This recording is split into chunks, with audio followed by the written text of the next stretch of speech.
Item ಯಾವುದೇ ಇರಲಿ try ಮಾಡಿ ಆಚಿ ಚಿಕನ್ ಮಸಾಲಾ. ಈ ಲೋಪ ಅರ್ರ ಅನರ್ಹ ಅನ್ನೋದು ಯೋಜನೆಗಳನ್ನ ಅನುಷ್ಠಾನ ಮಾಡುವಾಗ ಸರ್ಕಾರದ ಗಮನಕ್ಕೆ ಬರ್ಲಿಲ್ವಾ? 2023 ನೀವು ಕೊಡೋದಕ್ಕೆ ಶುರು ಮಾಡಿದ್ರಿ.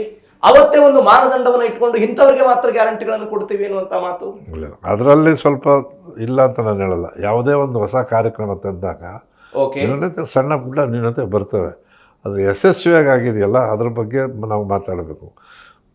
ಯಾವುದೇ ಕಾರ್ಯಕ್ರಮ ಅಂತಂದ್ರೂ ಒಂದು 2% 3% ವ್ಯತ್ಯಾಸ ಆಗದೆ ಇರ್ತಕ್ಕಂಥದ್ದು ಯಾವ ಕಾರ್ಯಕ್ರಮ ಇದೆ? ಅದರಲ್ಲಿ ಇವರು ಬಂದ ಮೇಲೇ ಅಲ್ಲ, ನಾವು ಹಿಂದೆ ಈ ಮರಣ ಹೊಂದಿದವರ ಅಕೌಂಟ್ಗೆ ಹಣ ಹೋಗಿದೆ ಅನ್ನೋದು DK ಶಿವಕುಮಾರ್ ಅವ್ರು ಕಂಡುಹಿಡ್ತಿದ್ದೇನಲ್ಲ. ನಾನು 26 ಜಿಲ್ಲೆಗಳು ಪ್ರವಾಸ ಮಾಡೋಂಥ ಸಂದರ್ಭದಲ್ಲಿ ಅಲ್ಲಿ ಒಂದು ಕಡೆ ನಮಗೆ ನಾವು ಇದರಲ್ಲಿ ಕಳೆದ 25ನೇ ಇಸ್ವಿನಲ್ಲಿ 8ನೇ ತಾರೀಕು ನವೆಂಬರ್ ತಿಂಗಳಲ್ಲಿ ಮರಣ ಹೊಂದಿದವರ ಅಕೌಂಟ್ಗೆ ಹಣ ಹೋಗಿ ಬ್ಯಾಂಕಲ್ಲಿ ಡಿಪಾಸಿಟ್ ಆಗಿದೆ ಅನ್ನೋ ಒಂದು ಅಂಶ ಒಂದು ಬಂತು. ತಕ್ಷಣ ನಾನು ಅಂದಿನ ಮುಖ್ಯಮಂತ್ರಿಗಳಿಗೆ ಕಾಗದ ಬರೆದೆ. Chief secretary along with 5 additional chief secretary ಜೊತೆಲಿ ಸಭೆ ಮಾಡಿ ಇದರ ಡೇಟಾ ತರಿಸೋದಕ್ಕೆ ಪ್ರಯತ್ನ ಮಾಡಿದ್ವಿ. ಅದು ಮೊದಲನೇ ವರದಿ ಬಂದಾಗ 97,000 ಕೋಟಿಗಳು ಬ್ಯಾಂಕಲ್ಲಿ ಡಿಪಾಸಿಟ್ ಆಗಿತ್ತು. 1,47,000 ಫಲಾನುಭವಿಗಳಿಗೆ ಈ ರೀತಿ ಹಣ ಹೋಗಿತ್ತು. ಇದರಲ್ಲಿ ಏನಪ್ಪ ಅಂದರೆ ಬ್ಯಾಂಕರ್ಸ್ ಏನು ನಮಗೆ ತೊಂದರೆ ಆಯಿತು ಅಂದರೆ, ಕೆಲವು ಬ್ಯಾಂಕ್ಗಳು ಕೇರಳದವಿವೆ, ಈ ಕಡೆ ಭಾಗದಲ್ಲಿ ಮಂಗಳೂರು ಭಾಗದಲ್ಲಿ, ಕೆಲವು ಬ್ಯಾಂಕ್ಗಳು ಆಂಧ್ರದಲ್ಲಿವೆ, ಕೆಲವು ಬ್ಯಾಂಕ್ಗಳು ಮಹಾರಾಷ್ಟ್ರದಲ್ಲಿವೆ. ಹೆಡ್ ಆಫೀಸ್ಗಳು ನಮಗೆ ಸಹಕಾರವನ್ನು ಕೊಡಲಿಲ್ಲ. ಆದರೂ ಕೂಡ ಮೊನ್ನೆ ನಡೆದಂಥ ಮುಂದುವರೆದ ಭಾಗದಲ್ಲಿ 115 ಕೋಟಿ, 150 ಅಲ್ಲ 115 ಕೋಟಿ 115 ಕೋಟಿ ರೂಪಾಯಿಗಳು ಡಿಪಾಸಿಟ್ ಆಗಿತ್ತು. ಅದರಲ್ಲಿ 15 ಕೋಟಿ ವಾಪಸ್ ಬಂದಿದೆ. ಇನ್ನು 100 ಕೋಟಿ ತರಿಸ್ತಾ ಇದ್ದೇವೆ. ಅಂದ್ರೆ ಮೃತಪಟ್ಟವರ ಖಾತೆಗೆ ಹಣ ಹೋಗಿತ್ತು, ಅದು ವಾಪಸ್ 15 ಕೋಟಿ ಬಂದಿದೆ. ಇನ್ನು 100 ಕೋಟಿದ ಅಕೌಂಟ್ ಸಿಕ್ಕಿದೆ, ಅದನ್ನು ತರಿಸ್ತಾ ಇದ್ದೇವೆ. ಬ್ಯಾಂಕರ್ಸ್ ಮೀಟಿಂಗ್ ಮಾಡಿದೆ. ಮುಖ್ಯಮಂತ್ರಿಗಳು ಕೂಡ ಮೊನ್ನೆ ಕಳೆದ 10 ದಿವಸದ ಹಿಂದೆ 5 ಜನ ಇದಕ್ಕೆ ಸಂಬಂಧಪಟ್ಟ ಸಚಿವರು, ಚೀಫ್ ಸೆಕ್ರೆಟ್ರಿ ಮತ್ತು 5 ಜನ ಅಡಿಷ್ನಲ್ ಚೀಫ್ ಸೆಕ್ರೆಟ್ರೀಸು, EDCS ಅವರು ಎಲ್ಲರೂ ಕುಳಿತು ಚರ್ಚೆ ಮಾಡಿ ಇದನ್ನು ತರ್ತಾ ಇದ್ದೇವೆ. ಈಗ tax payers money should not be lapsed. ಅದು ಸರಿಯಾದ ರೀತಿಯಲ್ಲಿ ಉಪಯೋಗ ಆಗಬೇಕು, ಅನರ್ಹರಿಗೆ ಹೋಗ್ಬೇಕು. ಇದೆಲ್ಲ ಇದ್ದರೂ ಕೂಡ ಇದು ಪರಿಷ್ಕರಣೆ ಅನ್ನೋ ವಿಷಯ ಬಂದಳು. ಪರಿಷ್ಕರಣೆ ನಡೆಸ್ತಾ ಇದ್ದರೂ ಕೂಡ ನಾವು ಯಾರಿಗೂ ಕೂಡ ನಿಲ್ಲಿಸೋದಿಲ್ಲ. ನೀವು ಟ್ಯಾಕ್ಸ್ ಪೇಯರ್ ಮನಿ ಅನ್ನೋ ಕಾರಣಕ್ಕಾಗಿ ಮಾತನಾಡ್ತಾ ಇದ್ದೀರಿ ಸರ್. ಇದೇ ಟ್ಯಾಕ್ಸ್ ಪೇಯರ್ ಮನಿಯ ಕಾರಣಕ್ಕಾಗಿ ಮಹೇಶ್ ತೆಂಗಿನಕಾಯಿ ಅವರು ಬೆಳಗಾವಿಯ ಸುವರ್ಣಸೌಧದಲ್ಲಿ ಒಂದು ಧ್ವನಿ ಎತ್ತಿದರು.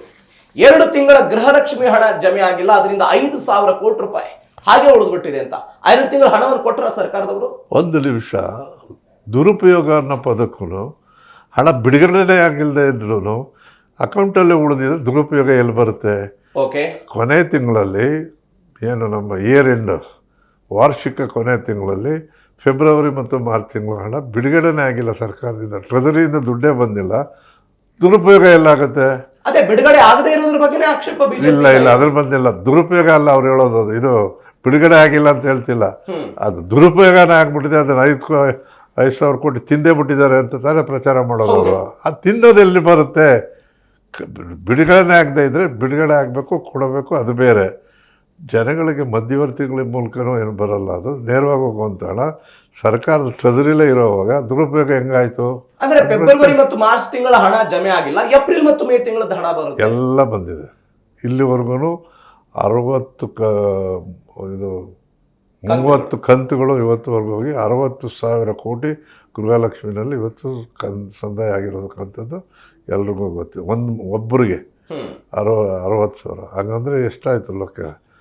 ಅದರಿಂದ ಯಾವತ್ತೂ ಕೂಡ ನಾವು ಹೇಳಬೇಕಾಗಿರ್ತಕ್ಕಂಥದ್ದು, ದುರುಪಯೋಗ ಆದರೆ ನಾನು ಕೂಡ ಒಪ್ಕೋತೀನಿ. ದುರುಪಯೋಗ, ಹಣ ಬಿಡುಗಡೆನೇ ಆಗದಿದ್ರೆ ದುರುಪಯೋಗ ಅನ್ನೋದು ಅವ್ರಿಗೆ ಕಣ್ಣು ಕಾಣ್ತೋ ಕಿವಿ ಕೇಳಿಸ್ತೋ ಗೊತ್ತಿಲ್ಲ. ಓಕೆ, ನೀವೇ ಚುನಾವಣಾ ಪೂರ್ವದಲ್ಲಿ ಹೇಳಿದ್ರಿ ಸರ್, ಕಾಕಾ ಪಾಟೀಲ್ಗೆ ಫ್ರೀ, ನನಗೂ ಫ್ರೀ, ನಿನಗೂ ಫ್ರೀ ಅಂತ. ಅವತ್ತು ಫ್ರೀ ಅಂತ ಹೇಳಿದವರು ಇವತ್ತ್ಯಾಕೆ ಕಾನೂನು ತರ್ತಿದ್ದಾರೆ? ಅರ್ಹರು ಅನರ್ಹರನ್ನು ಇವತ್ತ್ಯಾಕೆ ಪತ್ತೆ ಮಾಡ್ತಿದ್ದಾರೆ? ಫ್ರೀ ಇವಾಗ ಕೊಡ್ತಾ ಇರೋದು ಫ್ರೀನೇ, ಎಲ್ಲರಿಗೂ ಫ್ರೀನೇ ಕೊಡ್ತಾ ಇರೋದು. ಆದರೆ ಸತ್ತವ್ರ ಅಕೌಂಟ್ಗೆ ಹೋದ್ರು ಫ್ರೀ ಕೊಡಬೇಕಾ?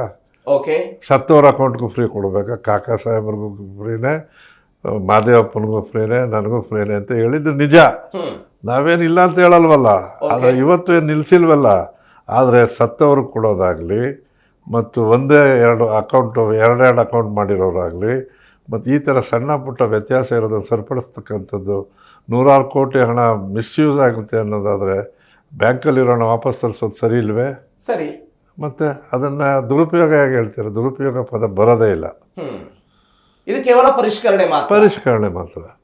ಈಗ ಗೃಹಜ್ಯೋತಿಲಿ ಏನಾಗಿದೆ, ನಾವು 200 ಯೂನಿಟ್ ಹೇಳಿದ್ದು ಯಾರಿಗೆ? ಬಡವರ ಮನೆಗೆ.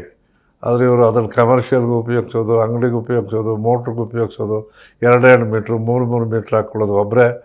ಓನರ್ ಬಾಡಿಗೆ ಮನೆಯವ್ರದ್ದು ಬಾಡಿಗೆಯವ್ರಿಗೆ ಹೋಗ್ಬೇಕಾ, ಓನರ್ಗೆ ಹೋಗ್ಬೇಕಾ? ಆಮೇಲೆ ಹೊರ ರಾಜ್ಯದವರು. ಇದು ಪರಿಷ್ಕರಣೆ ತಪ್ಪ? ಇದನ್ನು ಮಾಡ್ತಾಯಿದ್ದೀವಿ. ಅದು ತಪ್ಪು ಅನ್ನೋದಾದ್ರೆ ಗೃಹಜ್ಯೋತಿನಲ್ಲೂ ಕೂಡ 200 ಯೂನಿಟ್ ಅಂತ ಹೇಳಿದ್ರೆ ನಾವು ಅದಕ್ಕನ್ನು ಈ ಮೀಟ್ರ್ಗಳೇ ಬದಲಾಯಿಸ್ಕೊಂಡು ಎಕ್ಸ್ಟ್ರಾ ಮೀಟ್ರ್ಗಳು ಹಾಕ್ಕೊಂಡು ವ್ಯಕ್ತಿ ಒಬ್ಬರೇ ಉಪಯೋಗಿಸೋದು ತಪ್ಪಲ್ವಾ? ತಪ್ಪು. ಮತ್ತು ಅದನ್ನು ಸರಿಪಡಿಸ್ತಾ ಇರತಕ್ಕಂಥ ಕೆಲಸ ಮಾಡ್ತಾ ಇದ್ದೇವೆ. ನೀವು ಹಿಂಗೆ ಹೇಳ್ತೀರಿ ಸರ್, ವಿರೋಧ ಪಕ್ಷಗಳ ಜನರು ಬಂದು ಹೇಳ್ತಾ ಇರೋದು ಕೊಡೋದಕ್ಕೆ ಹಣ ಇಲ್ಲ ಸರ್ಕಾರದ ಬಳಿ ಹಣ ಇಲ್ಲ ಅನ್ನೋದು ಯಾವಾಗ ಬರುತ್ತೆ ಅಂದರೆ, ಸರ್ಕಾರಿ ನೌಕರಿಗೆ ಏನಾರು ಸಂಬಳ ಕೊಡೋದು ನಿಲ್ಲಿಸಿದೆಯಾ? ಕೊಡಬೇಕಾದಂಥ 7th ಪೇ ಕಮಿಷನನ್ನು ಕೊಟ್ಟು ಅವ್ರಿಗೆ ಅದನ್ನು ಕೊಟ್ಟಿಲ್ವಾ? ಅಂಗನವಾಡಿಯವ್ರಿಗೆ ಕೊಟ್ಟಿಲ್ವಾ? ಇವರು ಬೇರೆ ಯಾವ್ಯಾವ ಕಾರ್ಯಕ್ರಮಗಳು ನಡೀತದೆ ಅವೆಲ್ಲ ನಡೀತಾ ಇಲ್ವಾ? ಹೇಳೋಕೆ ಅವ್ರಿಗೇನು? ಈ ಕಾರ್ಯಕ್ರಮ ಆಗಿದ್ದರೆ ನಾವು ಜಾತ್ಯತೀತವಾಗಿ ಪಕ್ಷಾತೀತವಾಗಿ ಎಲ್ಲ ವರ್ಗದವ್ರಿಗೂ ಕೊಡ್ತಾ ಇದ್ದೀವಲ್ಲ, ಅದನ್ನೇ ಕಾಕನ್ ಸಾಹೇಬ್ರಿಗೂ ಫ್ರೀ ಇದ್ದಿದ್ದು. BJP ಅವ್ರು ಹೇಳಿ ನಾವು ಇದು ದುರುಪಯೋಗ ಆಗುತ್ತೆ ನಿಲ್ಲಿಸ್ಬಿಡ್ತೀವಿ ಅಂತ ತಗೋಬೇಡಿ ಅಂತ ಹೇಳಿ ಗ್ಯಾರಂಟಿಗಳಿಗೆ ಹಣವನ್ನು ಹೊಂದಿಸೋ ಕಾರಣಕ್ಕಾಗಿ ಉಳಿದ ಯೋಜನೆಗಳ ಹಣ ಸಿಗ್ತಾ ಇಲ್ಲ ಅಂತ ನೀವು ಬಂದು ನೋಡಿ ಅಂತ ವಿರೋಧ ಪಕ್ಷದವ್ರು ಮಾತ್ರ ಅವ್ರಿಗೆ ಹೇಳಬೇಕು, ಹೇಳ್ತಾ ಇದ್ದಾರೆ ಹೊರತು ಎಷ್ಟು ಕೆಲಸಗಳಾಗ್ತಾಯಿದ್ವಿ ಅನ್ನೋದು ಎಲ್ಲ ಕಡೆನೂ ಬೆಳಗ್ಗೆ ಎದ್ದು ನೋಡ್ತಾ ಇದ್ದೀವಿ. ನಾನೇ ಹೋಗಿ ಬಂದಿದ್ದೀನಿ, ಎಲ್ಲ ಕಡೆನೂ ಕೆಲಸಗಳು ನಡೀತಾನೇ ಇವೆ. ವಿರೋಧ ಪಕ್ಷದವ್ರಿಗೆ ಏನು ಕೆಲಸ? ಅವ್ರಿಗೆ ಹೊಟ್ಟೆ ಉರಿ ಬಂತು. ಇಡೀ ಭಾರತದಲ್ಲಿ ಎಲ್ಲರೂ ಕೂಡ ಒಪ್ಪಿದಂಥ ಈ ಕಾರ್ಯಕ್ರಮನ ಅದರಿಂದ ಆ ನೋವು ತಡೆಯೋಕ್ಕಾಗ್ತಾ ಇಲ್ಲ, ಅದಕ್ಕೋಸ್ಕರ ಹೇಳ್ತಾರೆ. ಅದನ್ನು ಮಾಡಿದ್ದಲ್ಲದೆ ಈಗ ಮಹಾನ್ ನಾಯಕರಾದಂಥ ಮೋದಿರವರು ಈ ಕಾರ್ಯಕ್ರಮ ಬರೋದಿಲ್ಲ, ಈ ಕಾರ್ಯಕ್ರಮ ಮಾಡಿದ್ರೆ ದಿವಾಳಿ ಆಗ್ತಾರೆ ಕರ್ನಾಟಕ ರಾಜ್ಯದಲ್ಲಿ ಅಂತೆಲ್ಲ ರಾಜಸ್ಥಾನದಿಂದ ಹೇಳಿದ್ರು. ಅದಾದಮೇಲೆ ಮಹಾರಾಷ್ಟ್ರದಲ್ಲಿ ತಂದರು, ಮಧ್ಯಪ್ರದೇಶದಲ್ಲಿ ತಂದರು, ರಾಜಸ್ಥಾನದಲ್ಲಿ ತಂದರು, ಹರಿಯಾಣದಲ್ಲಿ ತಂದರು.